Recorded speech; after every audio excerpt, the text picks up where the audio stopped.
नमस्कार, जय भीले शंकर ମୁଁ ସଞ୍ଜିତ ସ୍ୱାଗତ ଅଛି ଆପଣଙ୍କ ପ୍ରିୟ ଓଡ଼ିଆ ୟୁଟ୍ୟୁବ ଚ୍ୟାନେଲ ଓଡି ସଞ୍ଜିତ।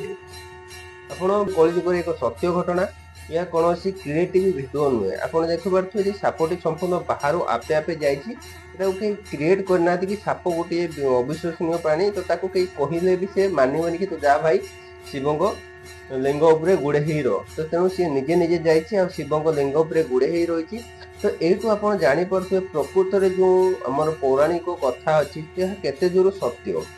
ଆପଣ ଟିଭି ସିରିଏଲରେ ମଧ୍ୟ ଦେଖିଥିବେ ଯେଉଁ ଆମର ମହାଦେବ ବା ଯେଉଁ ଶିବ ଠାକୁର ଅଛନ୍ତି, ସେ ପ୍ରଭୁ ଶିବ ଶଙ୍କରଙ୍କ ବେକରେ ସବୁବେଳେ ଗୋଟିଏ ସାପ ଗୁଡ଼େ ହେଇ ରହିଥାଏ। ଏହା ଆମକୁ ଏଇଆ ସୂଚାଇଥାଏ ୟୁଟ୍ୟୁବରେ ଇନକମ୍ ଉଠାଇବା ପାଇଁ ମିନିମମ୍ $100 ଦରକାର।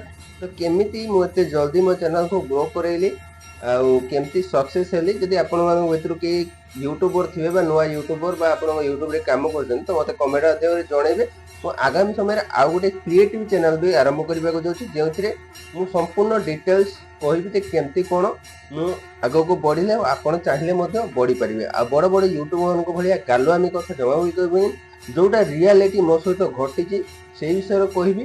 ଆପଣ ଚେଷ୍ଟା କଲେ ମଧ୍ୟ ଆପଣ ବି ଗୋଟେ ୟୁଟ୍ୟୁବର ହେଇପାରିବେ ଆଉ ୟୁଟ୍ୟୁବରୁ ବହୁତ ଭଲ ପଇସା ଇନକମ୍ କରିବେ। ଚାଲନ୍ତୁ ଭିଡ଼ିଓ ଦେଖନ୍ତୁ, ସ୍କିପ୍ କରିବେନି, ଭିଡ଼ିଓଟି ପୁରା ଦେଖନ୍ତୁ, କାରଣ ଗୋଟେ ଅଦ୍ଭୁତ ଘଟଣା ଆପଣ ଦେଖିବେ ଯାହା ଟିଭି ସିରିଏଲରେ ଆପଣ ପୂର୍ବରୁ ବହୁତ ଥର ଦେଖିଥିବେ। ସେଗୁଡ଼ା କ୍ରିଏଟିଭ ଗୋଟେ ରିଏଲ ଘଟଣା ଦେଖ। ତେଣୁ ଡେରି ନକରି ଆମେ ଭିଡ଼ିଓଟିକୁ ଆରମ୍ଭ କରିବା। ଆଉ ଭିଡ଼ିଓଟି ଆରମ୍ଭ କଲା ପରେ ଭିଡ଼ିଓ ଦେଖିଲା ପରେ ଯଦି ଆପଣଙ୍କୁ ଭଲ ଲାଗିବ ତ ଆମ କମେଣ୍ଟରେ ଆପଣ ଓମ୍ ନମଃ ଶିବାୟ ଲେଖିବେ। ଚ୍ୟାନେଲକୁ ସବସ୍କ୍ରାଇବ କରିବା ସହିତ ସେୟାର କରିବେ ତାକି ଆପଣଙ୍କ ଫ୍ୟାମିଲି ଫ୍ରେଣ୍ଡ ସେମାନେ ଶିବଙ୍କର ଅପୂର୍ବ ମହିମା ଆଉ ନାଗର ଏ ଷ୍ଟୋରି ସେମାନେ ଦେଖିପାରିବେ।